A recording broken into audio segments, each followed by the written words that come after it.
ഇനി അടുത്ത് നമ്മൾ നോക്കാൻ പോകുന്നത് ഡിസൈൻ മോഡലിനെ പറ്റിയാണ്. അപ്പോൾ ഡിസൈൻ മോഡലിൽ നമുക്ക് രണ്ട് ഡിഫറെൻറ്റ് ഡയമെൻഷൻസ് ആയിട്ട് നമുക്ക് ഇലിസ്ട്രേറ്റ് ചെയ്യാനായിട്ട് സാധിക്കും. പ്രോസസ് ഡയമെൻഷനിൽ നമുക്ക് ഇലിസ്ട്രേറ്റ് ചെയ്യാം, അബ്സ്ട്രാക്ഷൻ ഡയമെൻഷനിൽ നമുക്ക് ഇലിസ്ട്രേറ്റ് ചെയ്യാം. പ്രോസസ് ഡയമെൻഷൻ എന്ന് പറയുന്നത് basically based on the task ആയിട്ടാണ് വരുന്നത്. അബ്സ്ട്രാക്റ്റ് എന്ന് പറയുമ്പം ഓരോ എലിമെൻറ്റിനെയും നമ്മൾ അനലൈസ് ചെയ്യുകയാണ് ചെയ്യുന്നത്.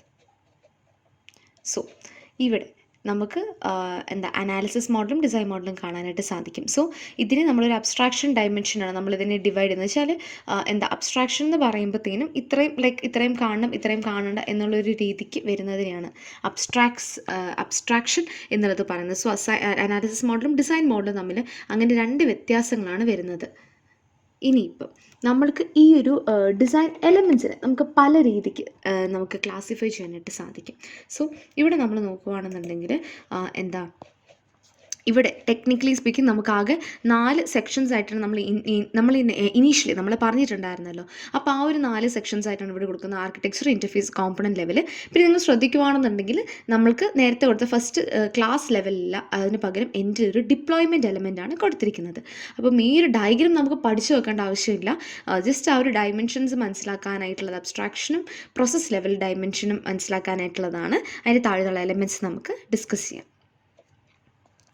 നേരത്തെ വീഡിയോകളിൽ പറഞ്ഞ പോലെ തന്നെയാണ് ഡേറ്റ ഡിസൈൻ എന്ന് പറയുമ്പോഴത്തേനും നമ്മളുടെ ഓരോ പ്രൈമറി ലെവൽ ആയിട്ടുള്ള കാര്യങ്ങൾ, let be the data, the information which is represented in high level of abstraction, അതായത് യൂസറിൻ്റെ പോയിന്റ് ഓഫ് വ്യൂ എന്നായിരിക്കും നമ്മൾ ആദ്യമേ തുടങ്ങുന്നത്.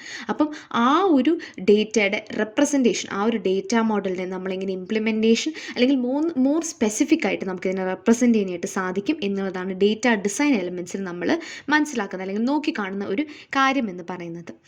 ആർക്കിടെക്ചറൽ ഡിസൈൻ എലമെൻറ്റ് എന്ന് പറയുമ്പം ആർക്കിടെക്ചറൽ ഡിസൈൻ എന്താണ്? നമ്മുടെ ഒരു ബേസ് പ്ലാനാണ് ആർക്കിടെക്ചറിനെ പറ്റി, അല്ലെങ്കിൽ ഒരു ഫ്രെയിം വർക്കിനെ പറ്റി മനസ്സിലാക്കുന്നതാണ് എന്ത് ആർക്കിടെക്ചറൽ ഡിസൈൻ എന്ന് പറയുന്നത്. അത് 3 രീതിക്ക് വരും. ഒന്ന്, information from the domain, the application domain. 2, മോഡലിൻ്റെ സ്പെസിഫിക് റിക്വയർമെൻറ്റ്സ്, അല്ലെങ്കിൽ നമ്മളാ ചെയ്ത് യൂസ് കേസ് ഡയഗ്രം പോലെ പറഞ്ഞിട്ടുള്ള അനാലിസിസ്. 3, the architectural styles. ഈ 3 കാര്യങ്ങളും വെച്ചിട്ടായിരിക്കും നമ്മുടെ ഫൈനൽ ആർക്കിടെക്ചറൽ മോഡൽ എങ്ങനെ ആയിരിക്കും എന്നുള്ളത് മനസ്സിലാക്കുന്നത്. ഇനി interface design elements. Interface design elements എന്ന് പറയുന്നത് ഒരു സെറ്റ് ഓഫ് ഡ്രോയിങ്സ് കാര്യങ്ങളൊക്കെ ആയിരിക്കും. ഇപ്പോൾ ഇവരോട് പറയുന്നത് with respect to a house. അപ്പോൾ ഹൗസിൻ്റെ ബേസ് ഫ്ലോർ പ്ലാൻ എന്ന് പറയുന്നത് ആർക്കിടെക്ചർ ആണെന്നുണ്ടെങ്കിൽ അതിൻ്റെ വാതിൽ, ജനൽ, എക്സ്റ്റേണൽ യൂട്ടിലിറ്റീസ് എല്ലാം ആയിരിക്കും ഇൻ്റർഫേസിൽ വരുന്നത്.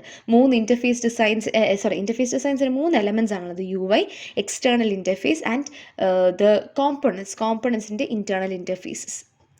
കോമ്പണൻറ്റ് ലെവൽ ഡിസൈൻ എലമെൻറ്റ്സ് എന്ന് പറയുന്നത് എഗെയിൻ ഓരോ ഇൻഡിവിജ്വൽ ഡ്രോയിങ്ങിൻ്റെ ഡീറ്റെയിൽഡ് എലമെൻ്റ് ആണ്. ഇപ്പം നമ്മൾ നേരത്തെ പറഞ്ഞു ജനറലായിട്ട് വേണ്ട കാര്യങ്ങൾ ആണ് ഇൻ്റർഫേസിൽ പറയുന്നതെങ്കിൽ അതിനെ സ്പെസിഫിക് ആയിട്ട് നമ്മൾ ചെയ്യുന്നതാണ് കോമ്പണൻറ്റ് ലെവലിൽ പറയുന്നത്. സോ ഇതിൽ നിന്ന് നമ്മൾ ഇനീഷ്യലി ഫസ്റ്റ് സ്റ്റേജിൽ നമുക്ക് കിട്ടിയ ഡേറ്റ സ്ട്രക്ചേഴ്സ് ഉണ്ട്. അപ്പോൾ അതിൻ്റെ റെപ്രസെൻറ്റേഷൻസും ബിഹേവിയറും കാര്യങ്ങളും ഒക്കെ നമുക്ക് ഇതിനകത്ത് നമുക്ക് യൂസ് ചെയ്യാനായിട്ട് പറ്റും. Why? To understand the component operation, അല്ലെങ്കിൽ ഇൻ്റർഫേസിന് ആക്സസ് പ്രൊവൈഡ് ചെയ്യാനൊക്കെ ആയിട്ട് നമ്മളൊരു കോമ്പണൻറ്റ് ലെവൽ ഡിസൈനിൽ നമ്മൾ യൂസ് ചെയ്യും. അടുത്തത് deployment level design elements. Deployment level design elements എന്ന് പറയുന്നത് നമുക്ക് ആക്ച്വലി സോഫ്റ്റ്വെയറിൻ്റെ ഫങ്ഷനാലിറ്റീസ് അല്ലെങ്കിൽ സിസ്റ്റത്തിൻ്റെ ഫങ്ഷനാലിറ്റീസിനെ മനസ്സിലാക്കാനും എൻറ്റയർലി ആ ഒരു ഫിസിക്കൽ സിസ്റ്റത്തിനെ റിപ്രസെൻറ്റ് ചെയ്യാനും ഒക്കെ ആയിട്ടാണ് നമ്മൾ ആ ഒരു ഡിപ്ലോയ്മെൻറ്റ് ലെവൽ ഡിസൈൻ എലമെൻറ്റ്സിനെ നമ്മൾ യൂസ് ചെയ്യുന്നത്.